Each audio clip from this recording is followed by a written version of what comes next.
Shalom, shalom, everyone. I'd like to welcome everyone to qodeshnation and to the fourth part of our teaching series entitled Proving Paul. Proving Paul. Now, I say this on all my series, but if you haven't listened to the first three parts of the series, please go back and do so before listening to this one, because it'll lay a good foundation for what you're going to hear in this part. What I'm doing is I'm going through the book of Galatians, and so far we've gone through about half of a chapter each part, and I deal with some things in there. And the way I approach this subject, because this is a controversial subject in Yasha'ul, but it needs to be brought out. And the way I approach it is that I ask some very pointed questions, because I don't believe that we're getting the right answers concerning this subject because we're not asking the right questions. So my attempt, by the favor of Yah, is to pose the right questions concerning this vital subject that we may get the right answers. Hallelujah. Praise Yahuwah. And so in part 4 of this series, we're going to be looking at the latter part of chapter 2, because in part 3 we looked at the first part. And so we're going to look at the latter part of chapter 2, and we are going to begin in verse 11 of Galatians chapter 2. The word reads, "And when Kepha had come to Antiochia, I withstood him to his face, because he was at fault. For before some came from Yaakov, he was eating with the Gentiles, but when they came, he began to withdraw and separate himself in fear of those of the circumcision. And the rest of the Yahudim joined him in hypocrisy, so that even Barnabas was led away by their hypocrisy. But when I saw that they are not walking straight according to the truth of the good news, I said to Kepha before them all, if you, being a Yahudi, live as a Gentile and not as the Yahudim, why do you compel Gentiles to live as Yahudim?" Now, let me stop here. One thing that has been done all throughout church history, and when I say church history, I mean from the time that this letter has circulated up until now, is that the churches have taken Paul's word for this, that by Paul's witness alone, they have taken his word, they believed what he said, and that settled the matter for them. But brothers and sisters, what we have to realize is that even Paul himself said that against the elder receive not an accusation, but by the mouth of 2 or 3 witnesses. So, is there a second witness that this really, number one, that this happened, and then number 2, that it happened like Paul said that it happened?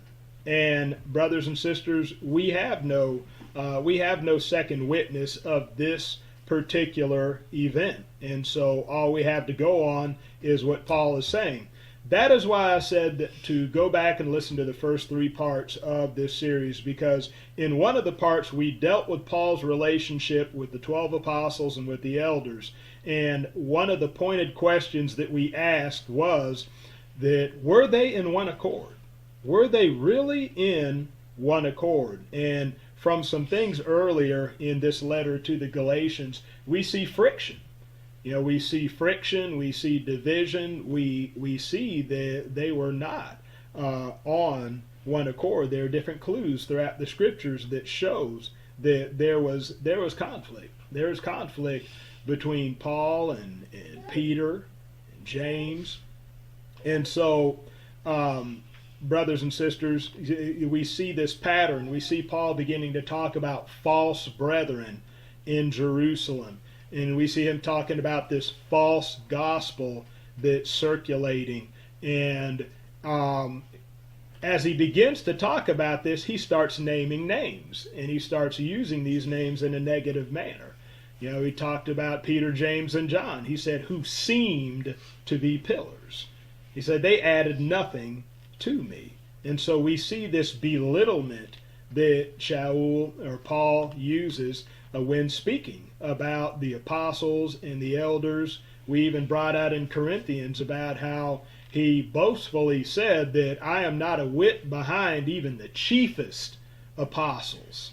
And so really trying to compare himself favorably with the apostles. Now you notice that I say the apostles. I don't say the other apostles, but I say the apostles, because we've already determined, and I believe it was in part 1, we determined what the criteria was for the selection of an apostle, and we found that Paul fell short of that.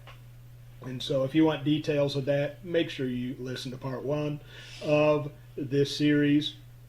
And so there's already a foundation laid of some subtle animosity between Paul and the apostles and elders in Jerusalem.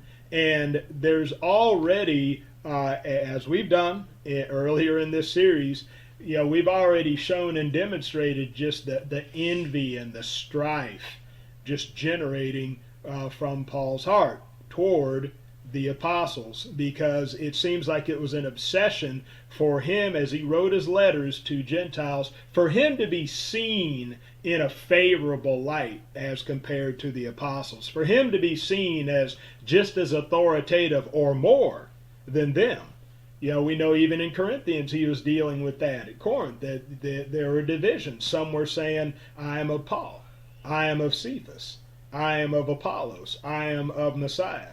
And so Paul, he wrote that off as just them being carnal. But the question is, why was there division in the first place?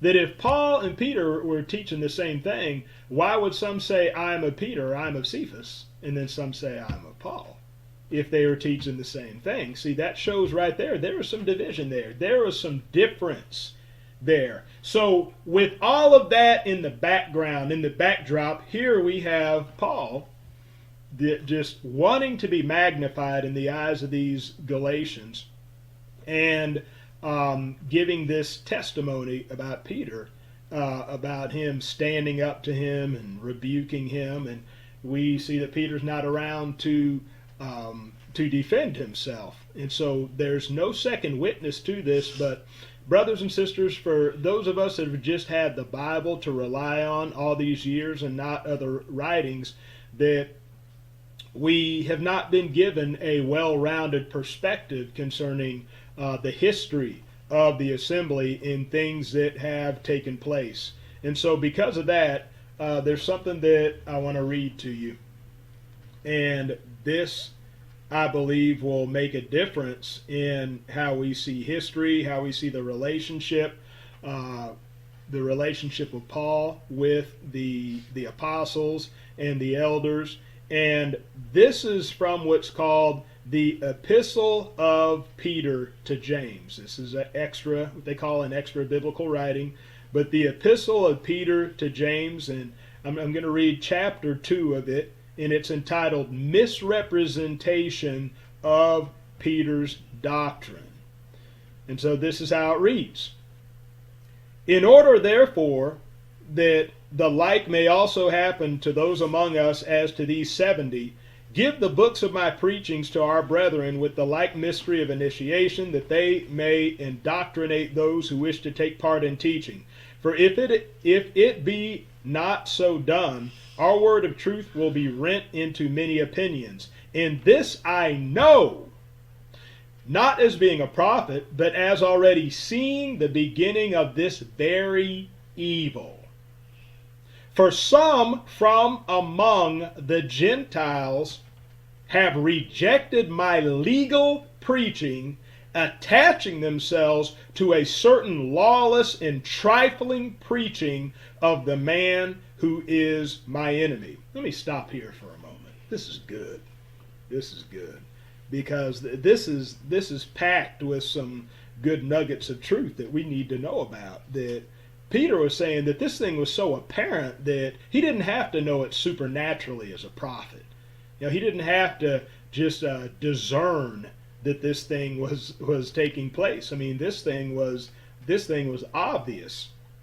So what was going on is that he said, for some among the Gentiles have rejected my legal preaching. This tells us two things. This tells us that Kepha was not just exclusively the emissary to the Yahudim and to the circumcision. See, that's what we're told by Paul's narration, that Kepha was emissary to the circumcision, and whereas he gave Sha'ul, he gave Paul the right hand of fellowship to be emissary to the Gentiles. But here, Peter's talking about his preaching among the Gentiles. Because remember now, it's Peter that opened the door of the good news to the Gentiles, not Paul. When Paul came on the scene about 14 years afterwards, that there was already a well-established ministry to the Gentiles by the 12. And so Peter is speaking of his preaching among the Gentiles. Peter preached to Gentiles. And what did he preach to the Gentiles? You remember when Yahushua said to go into all the world, teach all nations, immersing them in the name of the Father and of the Son, of the Ruach HaKodesh, teaching them to observe all things whatsoever I commanded you. So, do you know what Kepha taught the nations? You know what Kepha taught the Gentiles? All things whatsoever Yahushua commanded him. That's what he taught them, because that's what he was commanded to teach. And so, him doing that, he said that among the Gentiles, he said, some among the Gentiles have rejected my legal preaching. Do you know what legal preaching is? Legal means just according to strict codes of law, like that. In other words, my Torah-based teaching. Peter didn't go amongst the Gentiles and tell them, all of the Torah is fulfilled in one word, love your neighbor as yourself. So all you got to do is love. You don't have to worry about all these little specifics. No, he said some among the Gentiles have rejected my legal preaching. He preached the Torah to the Gentiles. And so they didn't want to hear what Kepha or what Peter had to preach, but who did they want to hear? See, they rejected his legal preaching, and he said, attaching themselves to certain lawless and trifling preaching of the man who is my enemy. This is someone who opposed Peter. So, from this we know Peter had an enemy that preached lawless preaching, preached a lawless gospel. And so Peter said they were enemies. And he began to talk about how his doctrine is being misrepresented because of this. Now, I'm going to continue on.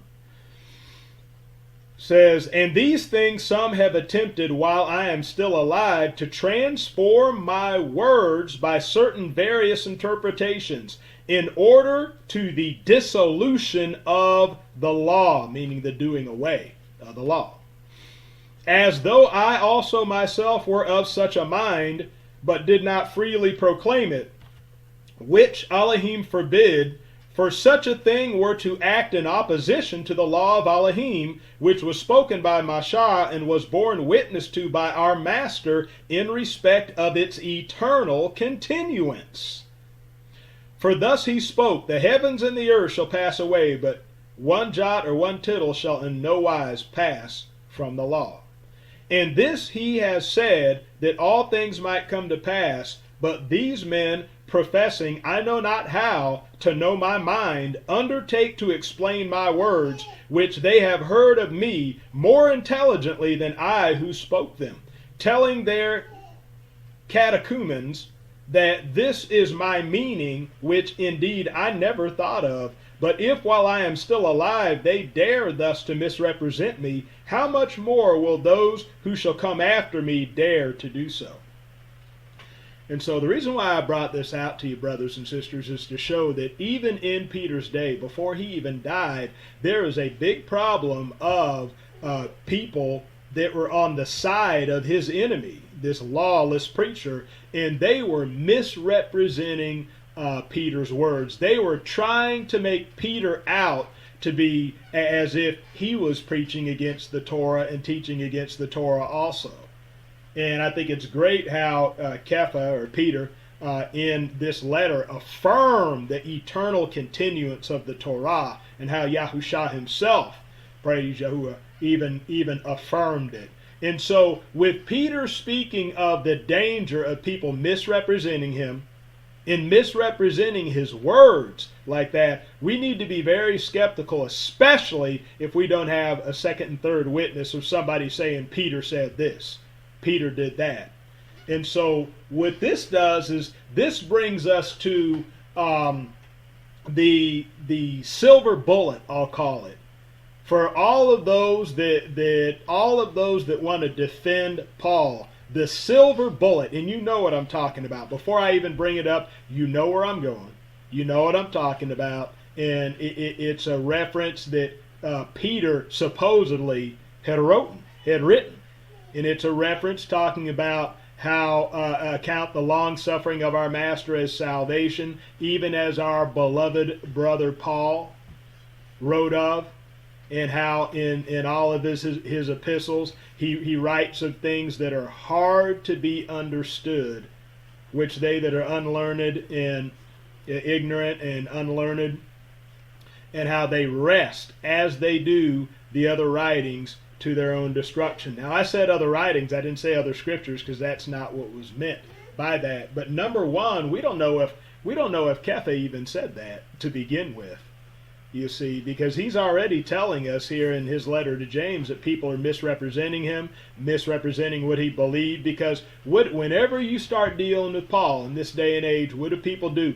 They run to that passage of Peter, and they say, no, Peter endorsed him.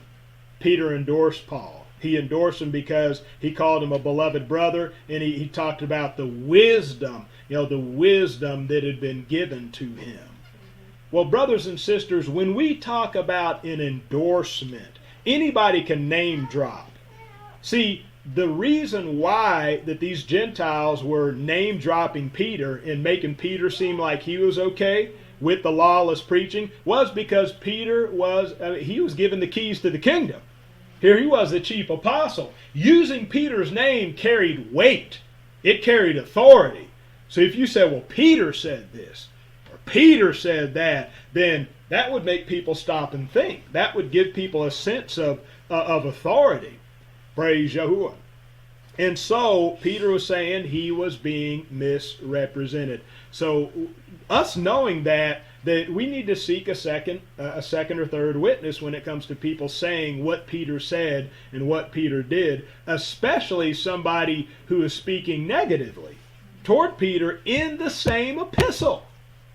In the same letter, praise Yahuwah. But we do not believe that Peter endorsed Paul, because a real endorsement, a true endorsement, if Peter really believed that Paul had great wisdom, then Peter would have taught what Paul taught.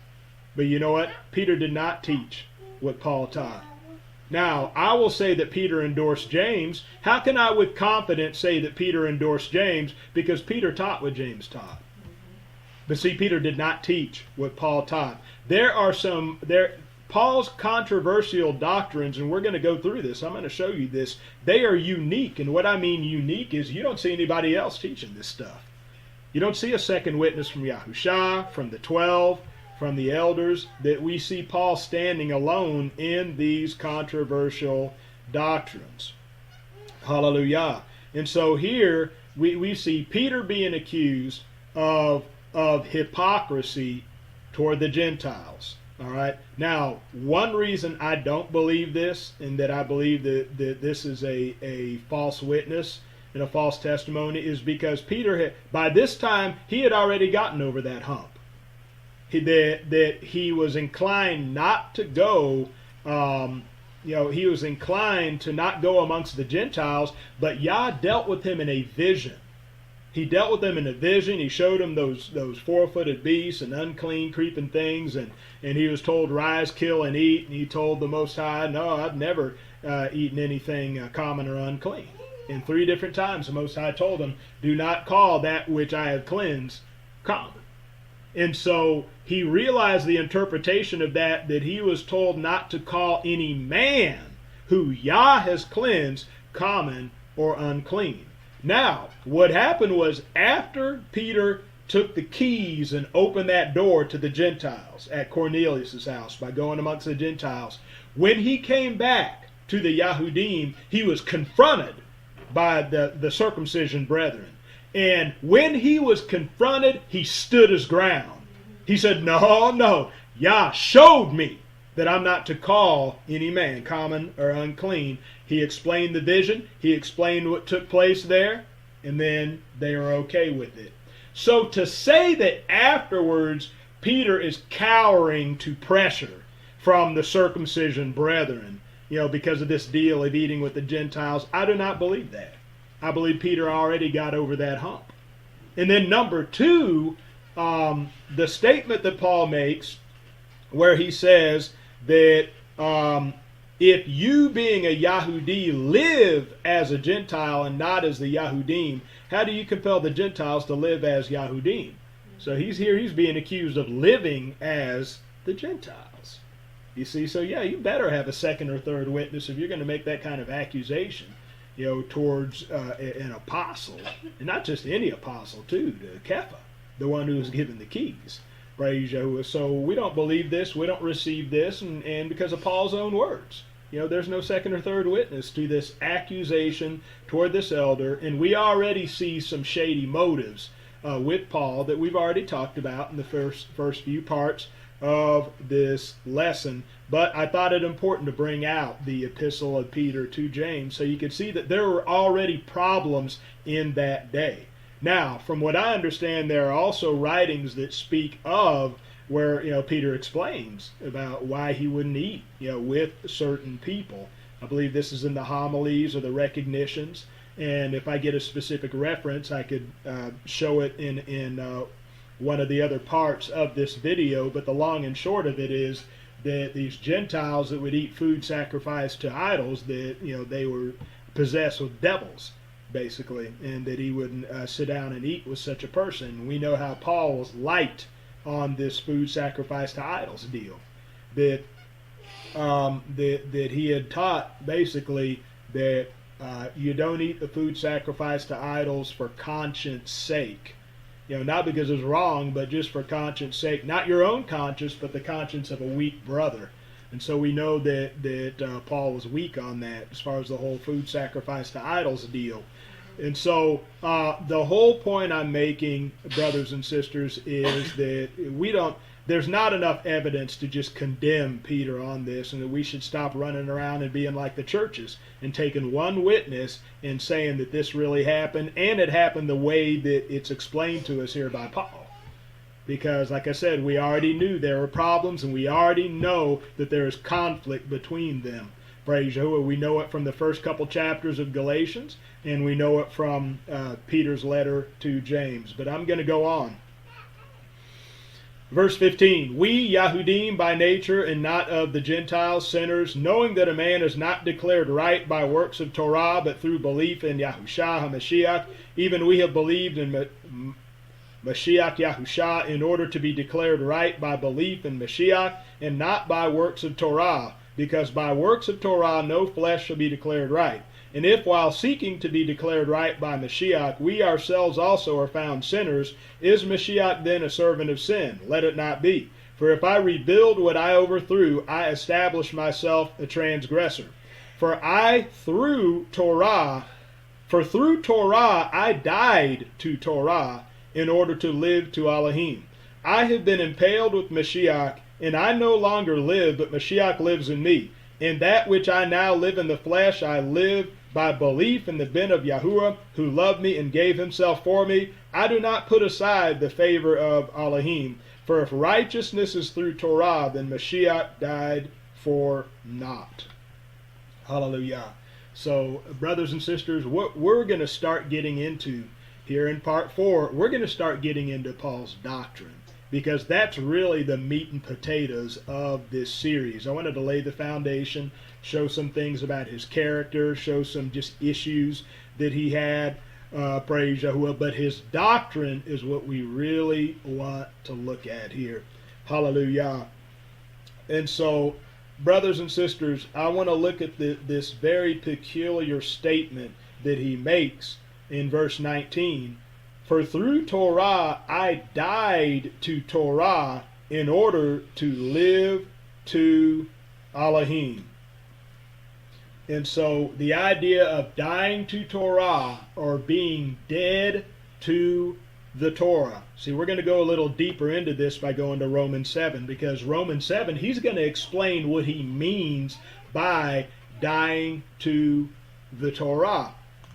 And from what I understand, Romans was written after Galatians, because even in Romans we see some backpedaling. We see Paul really treating this thing with kid gloves in some areas, because that people have had a lot of questions, and there's been some kickback on his teachings. But we're going to look at that. We're going to look at that in Romans 7.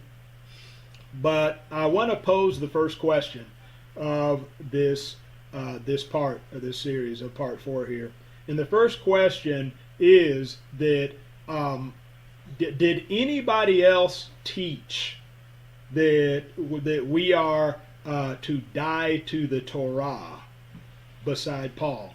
Did Yahushua teach it? Did the 12 teach it? The elders? Did the Torah teach it? Did the prophets teach it? Do we have a second witness to Paul's doctrine of dying to the Torah? That's very important. Praise Yahuwah. Because too many times people talk about, oh, well, it's the way that Paul wrote, and he wrote with such wisdom, and Yah gave him, such wisdom when he wrote, and it was just unique. No. When Yahushua called the 12, he gave them one word, and they went forth and they spoke the same thing. Praise Yahuwah. And so, no, there's got to be a second witness if this is a true doctrine. So, let's go to Romans 7. In Romans 7, we're gonna go into more detail about just what he means to dying to Torah. In Romans 7, we're going to start in verse 1. It reads, Or do you not know, brothers, for I speak to those knowing the Torah, that the Torah rules over a man as long as he lives. For the married woman has been bound by Torah to the living husband, but if the husband dies, she is released from the Torah of her husband. So then, while her husband lives, she shall be called an adulteress if she becomes another man's.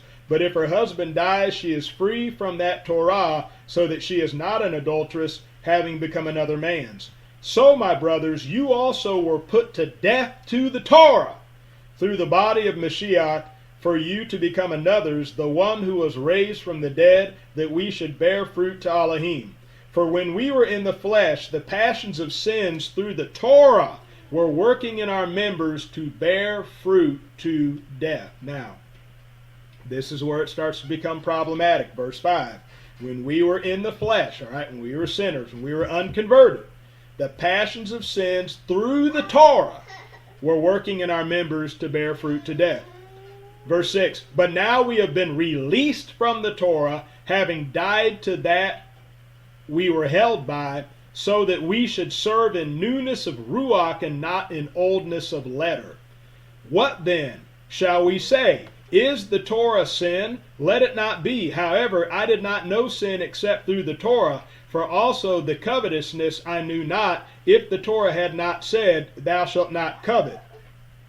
But sin, having taken the occasion through the command, worked in me all covetousness, for apart from the Torah, sin is dead. And, listen closely now, and I was alive apart from the Torah once, but when the command came, the sin revived and I died. Okay, everything was all right until that Torah came forth. Then that sin revived within me, and I died as a result of sinning against the Torah. Verse 10, and the command which was to result in chai, life, this I found to result in death. For sin, having taken occasion through the command, deceived me and killed through it. So that the Torah truly is Kodesh, and the command Kodesh and righteous and good. Okay, so he's talking about sin, which is bad, which is evil, took occasion through the Torah, which is Kodesh and just and good, in order to bring forth death unto him. Now, he knows this is controversial, and this is why he's coming with all these rhetorical questions, like this, verse 13. Therefore, has that which is good become death to me? Let it not be. But sin, that sin might be manifest, was working death in me through what is good, so that sin through the command might become an exceeding great sinner. For we know that the Torah is spiritual, but I am fleshly, sold under sin. For what I work I know not.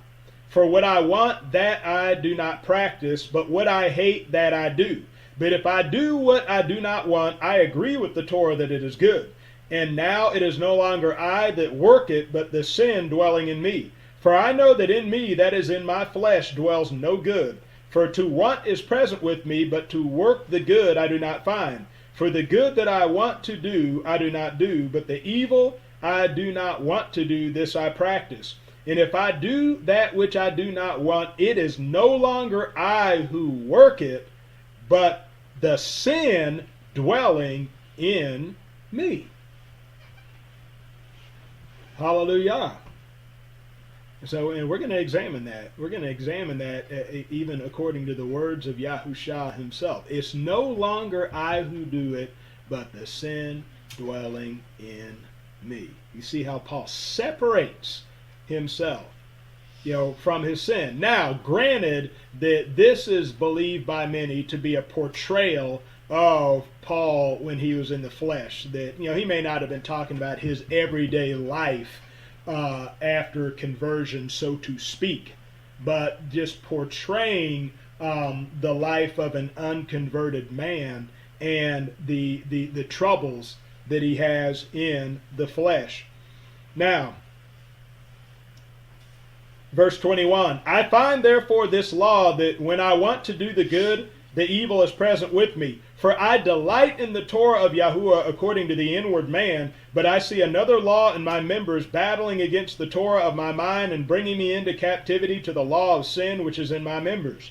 Wretched man that I am, who shall deliver me from this body of death? Thanks to Yahuwah through Yahushua HaMashiach our Adam. So then, with the mind I myself truly serve the Torah of Yahuwah, but with the flesh the law of sin. So, the idea of dying to the Torah, being dead to the Torah, it's rooted in this doctrine of Paul's, of this duality. This duality of you serve the law of Yahuwah with your mind, but with your flesh you serve the law of sin. That when you do the things that you don't want to do, it is no longer you that do it, but it's the sin that dwells in you. You see the duality here, the duality. It's not I, it's not me, but it's the sin, you see. And so the question being, did anybody else teach this? Where's the second witness to this? Did Yahushua teach it? Did the apostles, the elders? Do we see it in the Torah? Do we see it in the prophets? So what we're going to do is that we are going to go to Matthew chapter 7 here. Matthew 7. And we're going to see what Yahushua has to say about this doctrine of duality that we see Paul bringing. Matthew 7. And we are going to start in verse 15. This is after he talks about the straight and narrow way, the narrow gate.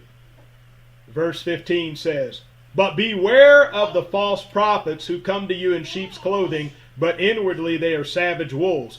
By their fruits you shall know them. Are grapes gathered from thorn bushes, or figs from thistles? So every good tree yields good fruit, but a rotten tree yields wicked fruit. A good tree is unable to yield wicked fruit, and a rotten tree to yield good fruit. Every tree that does not bear good fruit is cut down and thrown into the fire. So then, by their fruits you shall know them. Hallelujah. All right, and Luke 6, I'm going to read a parallel to this. Luke chapter 6. Luke 6, we're going to begin in verse 43. The word reads, "For a good tree does not yield rotten fruit, nor does a rotten tree yield good fruit. For each tree is known by its own fruit. For they do not gather figs from thorns, nor do they gather grapes from a bramble bush. The good man brings forth what is good out of the good treasure of his heart, and the wicked man brings forth what is wicked out of the wicked treasure of his heart. For out of the overflow of the heart his mouth speaks." So, what we see here, brothers and sisters, is that Yahushua taught a clear unity of you in your actions, you in your behavior. That this, I don't know if you realize it, brothers and sisters, but the very words of Yahushua right here just destroy this doctrine of duality. It's no longer I who do it, but it's the sin that dwells in me, you see. And how, praise Yahuwah, that this idea of you can serve the law of Yahuwah with your mind, but with the flesh you serve the law of sin. You see, Yahushua said, no, that if you are serving the law of sin through your flesh, you are not serving the law of Yahuwah in your mind. Don't kid yourself. If you are bringing forth wicked actions, you do not have a pure heart. See, and that's why that even in modern times you hear people, and especially in the churches, with that dualistic perspective. That, yeah, I know I do a lot of wicked things, but God knows my heart. He knows my heart. He knows I have a good heart. Yeah, I sin. I do wicked things. But He knows my heart, though. He knows I have a good heart. You know where that comes from? Paul. Paul's teaching. The idea of, He knows my heart. He knows my heart. And separating yourself from your actions. Like that. See, this is why John, in 1 John, I believe it's 1 John 3, where he says, he said, "Little children, let no man deceive you. He that doeth righteousness is righteous, even as he is righteous. He that committeth sin is of the devil, for the devil sinneth from the beginning." Why did John say, "Let no man deceive you"? Apparently, there were people going around and teaching during John's time that if you're doing you can still be righteous and do unrighteousness. Because, see, with the mind, you're serving the law of Yahuwah. But see, with the flesh, the law of sin. You may be walking after the flesh, but you have a pure heart. You have a good heart. You deep down inside, you're a righteous person. See, this duality is floating along, and we see John destroy that. Why? Because John taught what Yahushua taught. Praise Yahuwah. That you'll know a tree by its fruit. You cannot separate the person from their actions. Praise Yahuwah. Just like we see Paul trying to make that separation. So that's false. What he's talking about is false. The idea of even needing to die to the Torah or be dead to the Torah. Praise Yahuwah. And I'm going to deal with this more because we're going to actually go to the Torah and the prophets when dealing with this. Praise Yahuwah. Because what this does, it turns us into victims. See, it turns the drunkard into an alcoholic. It turns the whore and the whoremonger into a sex addict. You see the difference? You see the shifting of responsibility. Where, no, it's your actions, you're wicked, you're the one doing it, to, I'm overtaken by this law of sin in my members, and I'm doing these wicked things. Oh, who will deliver me from this body of death? You see the victimization that is there in the shifting of the responsibility in a subtle way now, away from you and to Yah. Because, man, Yah's the one that brought this Torah, and I was alive without the Torah once, but then the commandment came, sin revived, and I died. Yeah, because of that Torah that Yah brought. Praise Yah. So, what does the Torah say about the Torah? What does the Torah say about the Torah? And more specifically, this idea that the Torah stirs up sin within unconverted people. Now, it stirs up sin because there's a law active in their members that brings them into bondage to sin once they hear the Torah. All right, what does the Torah itself have to say about that? Turn to Deuteronomy 6. Deuteronomy 6. I'm going to read something here. Deuteronomy 6. I'm going to read a couple things. Verse 20 says, "When your son asks you in time to come, saying, what is the meaning of the witnesses and the laws and the right rulings which Yahuwah our Elohim has commanded you? Then you shall say to your son, we were slaves of Pharaoh in Mitzrayim, and Yahuwah brought us out of Mitzrayim with a strong hand, and Yahuwah sent signs and wonders, great and grievous, upon Mitzrayim, upon Pharaoh, and upon all his household before our eyes. And he brought us out from there to bring us in to give us the land of which he swore to our fathers. And Yahuwah commanded us to do all these laws, to revere Yahuwah our Elohim for our good always, to keep us alive as it is today. And it is righteousness for us when we guard to do all this command before Yahuwah our Elohim as he has commanded us." Now, this last verse, it is righteousness for us. And the King James says, it shall be our righteousness if we observe to do all these commandments. And so Paul says that a man is not justified by the works of Torah, but only by faith. We're not going to get real deep into that in part 4 here. I want to save that for chapter 3 of Galatians when we get into parts 5 and 6. I don't want to get too far into that, but what I wanted to show is in verse 24, it said that Yahuwah commanded us to do all these laws, to revere Yahuwah our Elohim for our good always. So the Torah was given for our good. Okay, remember that. All right, now chapter 10 of the same book, Deuteronomy 10. In Deuteronomy 10, verses 12 and 13, it says, "And now, Yashra'al, what is Yahuwah your Elohim asking of you, but to revere Yahuwah your Elohim, to walk in all his ways, and to love him, and to serve Yahuwah your Elohim with all your heart and with all your being, to guard the commands of Yahuwah and his laws, which I command to you today for your good." For your good.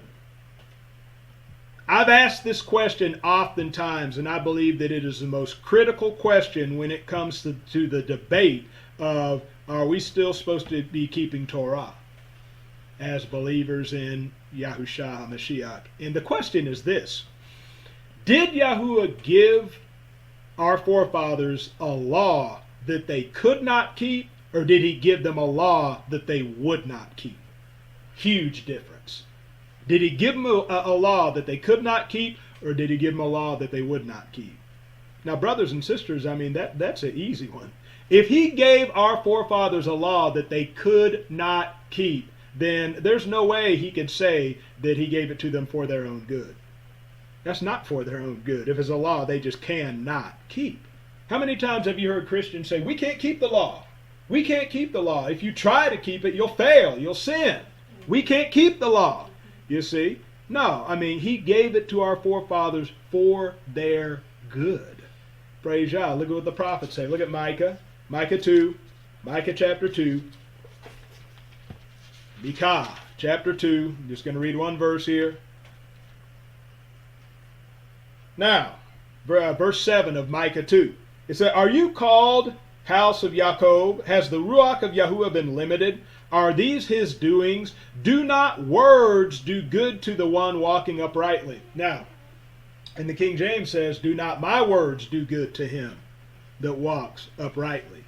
So his words do good to those who walk uprightly.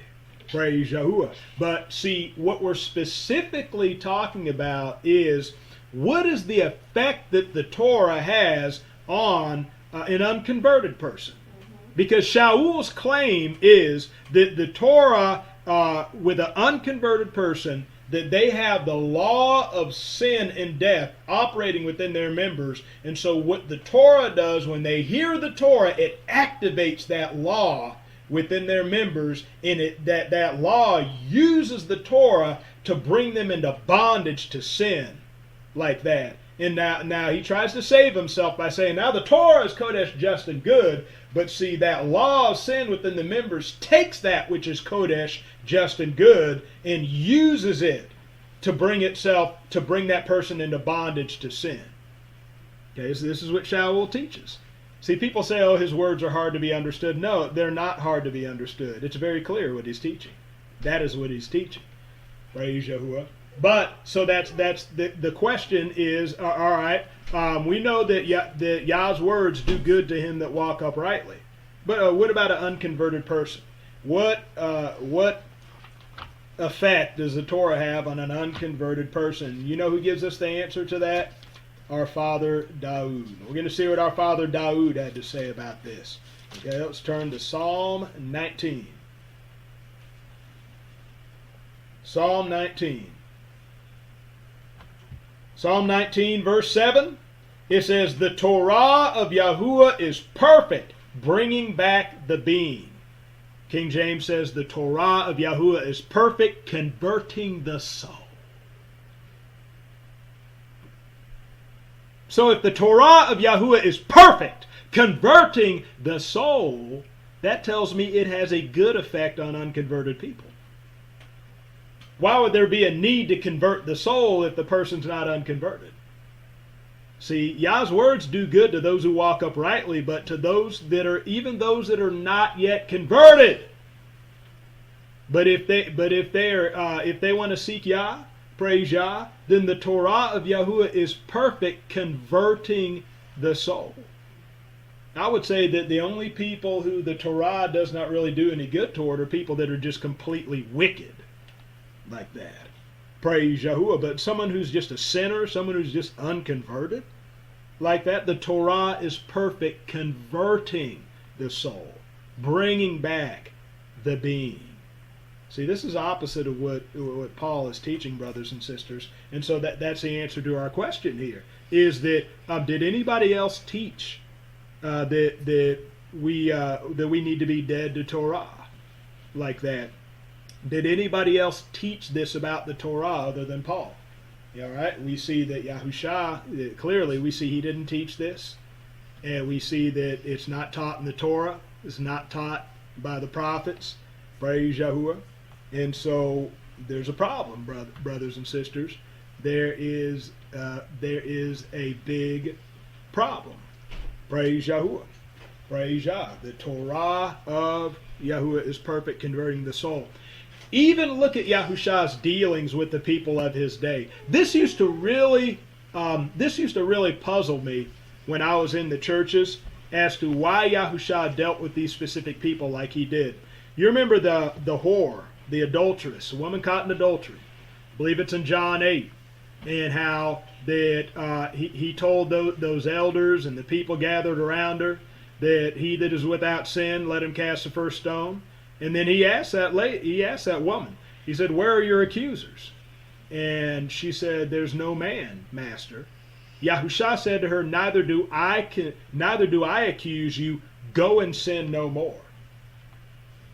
Go and sin no more. This wasn't a woman that, she wasn't like they say today, saved, sanctified, full of the Holy Ghost. This is a woman caught in adultery. Yahusha tells her, go and sin no more. That man at the pool of Bethesda that got healed, and it was a Shabbat, and there was a big controversy over it and all that. And when Yahusha caught up to him, what did he tell him? He said, sin no more, lest a worse thing happen to thee. Now, these are people that were not what we would call converted. Now, when I say what we would call converted, as far as we're talking just completely surrendering your life to Yahusha, receiving the Ruach HaKodesh. No, I mean, these people these were people that were unconverted people, and he told them, stop sinning. Mm-hmm. That used to trouble me when I was in the churches, because I was Pauline in my thinking. And I would say to myself, why would Yahusha tell them to stop sinning when they can't stop sinning? Mm-hmm. They got the law of sin and death working in their members like that. You could tell them all day long, don't commit adultery or don't do this and that, but I mean, that law of sin and death is going to bring them into bondage. Like that, using the Torah, like Paul said. So why would Yahusha tell these unconverted people to not sin anymore, knowing that they couldn't do that? And so what my belief was when I was in the churches was that he told them that, knowing that they would just fall flat on their face and then that they would see their need for him. And no, that's not, but that's not true. That's not true. It's because my mind was messed up. Praise Yahuwah. And so what I'm going to do is I'm going to close out, because we're going to look at the prophets again. I'm going to close out in Ezekiel 18. I'm going to show you another passage that troubled me when I believed that. When I believed that doctrine of sha'ul, that nobody, you can't keep the Torah. We can't keep the Torah. You'll always sin. You'll always be brought into bondage to sin by the law, sin, and death working in your members. Praise Yahuwah. So Ezekiel 18 is what I want to look at. Ezekiel 18. In Ezekiel 18, it says, verse 21, "But the wicked, if he turns from all his sins which he has done, and he shall guard all my laws, and shall do right ruling and righteousness, he shall certainly live, he shall not die. All the transgressions which he has done shall not be remembered against him. In his righteousness that he has done, he shall live." That's definitely not Pauline there. Praise Yahuwah. But did you hear that last part? In his righteousness that he has done, he shall live. This used to trouble me. This used to trouble me when I didn't know how to build doctrine correctly. When I wouldn't build it on the foundation of the Torah and the prophets, but I would just take something directly out of the letters of Paul and make a doctrine out of it. But he said, in his righteousness which he has done, he shall live. This is a wicked person who just turns from their wickedness and starts keeping the Torah. Praise Yahuwah. In his righteousness which he has done, he shall live. And that flies in the face of this doctrine of needing to be dead to the Torah. We don't see anybody else teaching that. That we don't need to be dead to the Torah. We need to be dead to sin. Is what we need to be dead to.